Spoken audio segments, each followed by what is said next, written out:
नमस्कार दोस्तों, बहुत बहुत स्वागत है अपना अपने डेली न्यूज यूट्यूब चैनल में, जहां दुनिया भर की सच्ची घटना खबरें मिलती है। मौसम विभाग ने बिहार के 5 जिलों में वज्रपात और बारिश की चेतावनी की। बिहार से दिल्ली जा रही बस कार से टकराकर पलटी, 6 यात्रियों की मौत। क्या बिहार में कोरोना विस्फोटक स्थिति के लिए सीएम नीतीश कुमार जिम्मेवार? इन 10 कारणों से समझिए। ओली की बोली से बिगड़ा स्वभाव, बिहार में नेपाली नागरिकों ने उखाड़ा इंडिया का पिल्लड़। जेडीयू ने लॉन्च किया नया बैनर, इस बार गूंजेगा हाँ मैं नीतीश कुमार हूं का नारा। दुनिया भर में कोरोना वायरस केसेज की संख्या 1,46,44,360 के पार, जिसमें मरने वालों की संख्या 6,08,911 है, जिसमें रिकवरी संख्या 87,35,298। वीडियो को लाइक और शेयर जरूर कर दे, ये हमारा मेहनत का फल होता है। खबरें अब विस्तार से। पटना जेएनएन मौसम विभाग ने बिहार के 5 जिलों में वज्रपात और बारिश की चेतावनी जारी की है। भोजपुर, बक्सर, अरवल और बेगूसराय, जहानाबाद में बारिश और वज्रपात का अलर्ट जारी किया गया है। इस दौरान लोगों को घर से बाहर नहीं निकलने की बात कही गई है। मौसम अनुमान के अनुरूप बक्सर में दोपहर बाद तेज बारिश हो रही है। दोपहर 2 बजे के बाद आसमान में बादल छाए और बारिश शुरू हो गई, जिसके बाद सुबह से जारी तेज धूप और गर्मी से लोगों को राहत मिली है। वहीं पूर्णिया जिले में पिछले 2 दिनों से गर्मी और उमस से लोग परेशान हैं। सूरज पिछले 2 दिनों से अलग अलग आग उगल रहा है, जिसमें आम लोग बेहाल और परेशान हैं। लोग दिन भर सूरज की ताप से झुलसते रहे। हालांकि मौसम विभाग ने पूर्वानुमान को माने तो आज देर रात तक बारिश की संभावना बनती जा रही है। बिहार और नेपाल के तराई क्षेत्रों में बारिश रुकने के कारण बाढ़ की स्थिति में सुधार दर्ज की गई है। वैसे कई इलाकों में बाढ़ का खतरा मंडरा रहा है। कुछ नदियां उफान पर हैं, सड़क जलमग्न हो चुके हैं और हजारों लोगों की विस्थापित होना पड़ रहा है। एनडीआरएफ की टीम राहत और बचाव के कार्य में जुटी हुई है। वजह है कि नेपाल से बिहार आने वाली नदियां उफान पर हैं। गंडक, कोसी, बागमती, नखनदेई, बूढ़ी गंडक जैसी नदियां सब कुछ अपने आगोश के चपेट में उतारू हैं।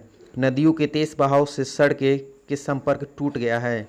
हालांकि ऐसा नहीं है, खतरा अचानक ऐसा नहीं आया है, बल्कि पहले से ही इसका आदेश जताई गई है। बाढ़ के पानी से क्या आप भी परेशान हैं? कमेंट में इसका जवाब जरूर दें, हमें आपका इंतज़ार रहेगा। बिहार से दिल्ली जा रही बस कार से टकराकर पलटी, 6 यात्रियों की मौत।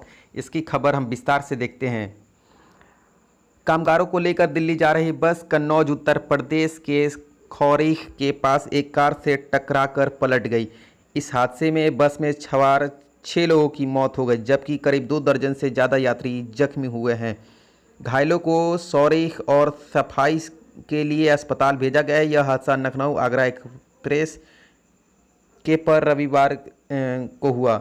बताया जा रहा है लॉकडाउन के बाद बड़ी संख्या में कामगार प्रवासी अपने काम पर लौटने लगे हैं। इसी कड़ी में बिहार के मधुबनी से एक स्लीपर बस कई लोगों को लेकर दिल्ली जा रही है।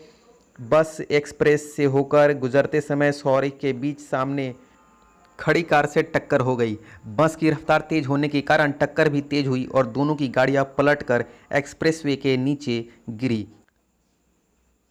हादसे के बाद बस में सवार सवारियों में चीख पुकार मच गई। हादसे की आवाज़ से आस पड़ोस के लोग, बड़ी संख्या में लोग वहां पहुंच गए। 100 थाना की पुलिस और एक्सप्रेसवे की पेट्रोलिंग टीम भी पहुंच गई। लोगों की मदद से बस में फंसे लोगों को बाहर निकाला गया। इसमें 6 लोगों की मौत बस में हो गई। जख्मी में 2 लोगों की एम्बुलेंस के पास से खौरीख और झटवा के सफाई के लिए भेजा गया। बताया जा रहा है कि एक्सप्रेसवे पर खौरीख के पास एक पहले से ही किनारे खड़ी हुई थी। कार में सवार लोग सुबह टॉयलेट के लिए उतरकर किनारे खड़े थे। इसी बीच पीछे से आ गई बस अपनी स्पीड पर कंट्रोल नहीं कर पाई और सीधे कार से जाकर टकरा गई। इसके बाद दोनों गाड़ियों की पलटी हुई। एक्सप्रेसवे की रेलिंग तोड़ते हुए नीचे जा गिरी। दोनों गाड़ियों क्षतिग्रस्त हो गई। बस में सो रहे थे लोग। टक्कर के बाद बची चीख पुकार। रविवार की भोर जिस वक्त हादसा हुआ उस वक्त बस में सवार ज़्यादातर लोग नींद में थे। टक्कर के बाद सवारियों में चीख पुकार मच गई। बस से निकलने में होश भी कई लोगों की जख्मी हो गई। गहरी नींद से सो रहे ज़्यादातर लोग को समझ में नहीं आया कि हुआ क्या है। इसी आपाधापी में 5 लोगों की मौत हो गई है। बिहार में कोरोना वायरस की विस्फोटक स्थिति का जिम्मेवार नीतीश कुमार। पटना कोरोना वायरस से बिहार में स्थिति दिन पर दिन बिगड़ते जा रहे हैं।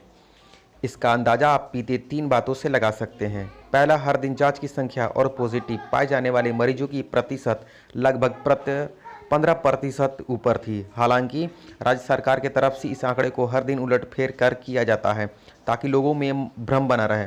दूसरा, जांच की गति और कई जिलों में सैंपल जांच के अभाव में यह खराब हो जाते हैं। यह जांच की रिपोर्ट 3-4 दिनों में आती है। तीसरा, राज्य में मुख्य राजनीतिक दल भाजपा के दफ्तर को इसलिए सील करना पड़ा क्योंकि वहां 70 से अधिक व्यक्ति संक्रमित पाए गए और खुद उनके कई राज्यों में डॉक्टर अध्यक्ष संजय अग्रवाल फिलहाल पॉजिटिव पाए जाने पर अस्पताल में भर्ती हैं। यही नहीं, बिहार सरकार का कोई भी किसी भी स्तर का अधिकारी हो, मंत्री हो या अन्य दल नेता कोई भी बिहार सरकार के अस्पताल में अपना इलाज नहीं कराना चाहते, बल्कि सब एम्स पटना में अपनी पहुंच और पद के आधार पर भर्ती हो रहे हैं, जो यह साबित करता है कि बिहार के स्वास्थ्य सेवा और अस्पताल की हालत इतनी खराब है कि मुख्यमंत्री नीतीश कुमार अपने संबंधी के इलाज के लिए भी एम्स पटना जाना बेहतर समझते हैं। इसी बीच सवाल उठता है कि ये क्या कारण है। आखिर केंद्र को अपनी विशेष टीम रविवार को पटना भेजनी पड़ी और वर्तमान स्थिति के लिए आखिर मुख्यमंत्री नीतीश कुमार को कैसे दोषी हैं?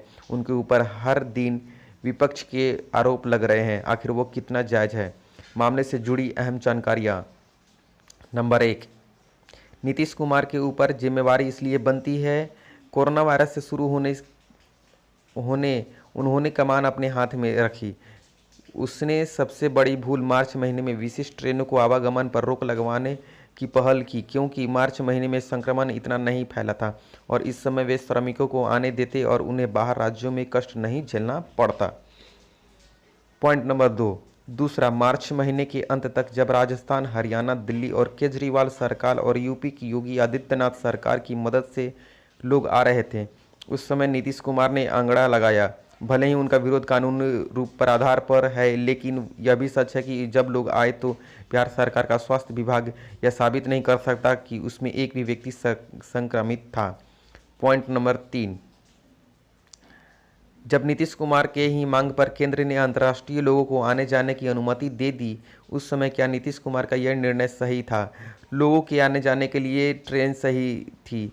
लोगों ने इस बिहारियों को भाड़ा उस आधार पर नहीं दिया है जब तक कि वे आकर कैंप में नहीं रहेंगे, तब न्यूनतम 1000 रुपये उनके खाते में ट्रांसफ़र नहीं किया जाएगा। इसके पीछे यही सोच थी कि अगर एक बार बिहार सरकार ट्रेनों को अब भार उठा लेगी, उसकी घोषणा कर देगी, तो लोग काफ़ी संख्या में सफ़र करेंगे। सरकारी आंकड़ों के अनुसार 22 लाख से अधिक प्रवासी ट्रेनों से आए और करीब 10 लाख अपने साधन से वापस लौटे। इन लोगों का जांच वैसी व्यवस्था नहीं की थी, जबकि लाखों लोग संख्या में देश से वापस लौटे।